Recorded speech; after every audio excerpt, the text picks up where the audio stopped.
everyone, and welcome back to another video. I was gonna save this one for Valentine's Day, but then the video that I do have planned for today I'm not quite finished with it yet. I'm gonna break this into two parts, so the second one will be out on Valentine's Day, but the first one will obviously be today. So this episode is gonna be about the Netflix series Love on the Spectrum. If you've never seen it and don't know what it's about, it was originally an Australian series that did 2 seasons. And then they came to the US and did 1 season, and I think they have plans for another. I haven't looked up on it recently. So the show follows various people on different parts of the spectrum as they try and find a love. I'll get more into that on the second part of this episode, but in this one I wanted to talk about how the people on the show aren't really the stereotypical kind of autistic person that you would see in the media. Like, especially in movies and TV shows, there's always the genius autistic person, like in Rain Man or in The Accountant.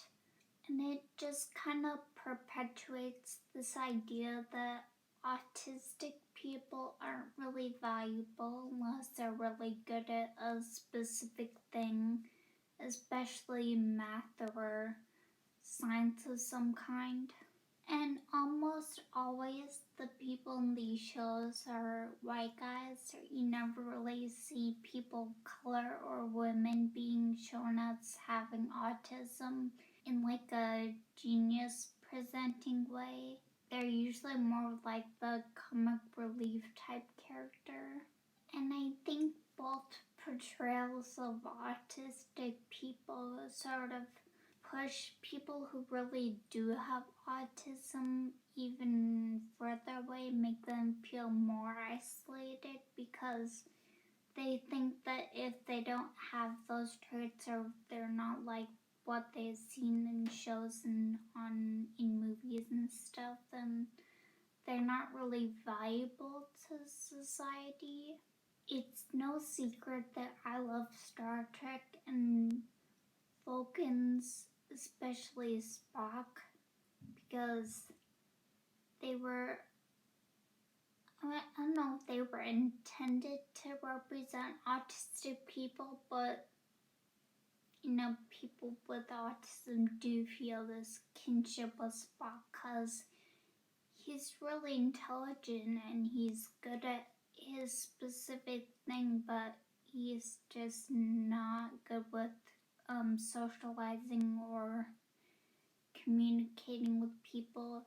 And I just feel like that it sends a message that if you're not good in this area that is so important to all of humanity, basically, then you need to be really good at something else that could be of use to us, or else you're not really valuable as a person. And I like that in Love on the Spectrum, the people on the show really aren't geniuses in a specific area.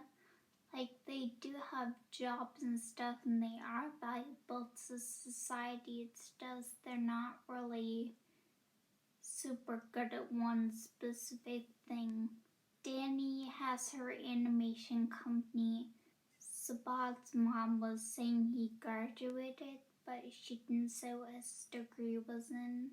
Ronan volunteers at a race car track, and they didn't specifically say if Chloe was a florist, but they showed several clips of her working in a flower shop, so I'm assuming that's what she does.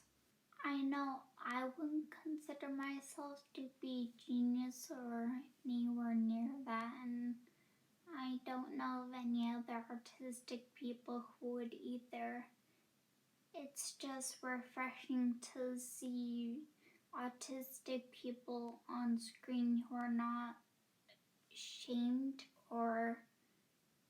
belittled for not being like super successful or ultra valuable to society. They're just kind of normal, average people. So that's all I have to say about that. And like I said, I'm gonna do a second part on this in another month, talking more about the relationships in the show and what I thought about that. But I'm gonna make some other videos before that, so don't go anywhere or anything.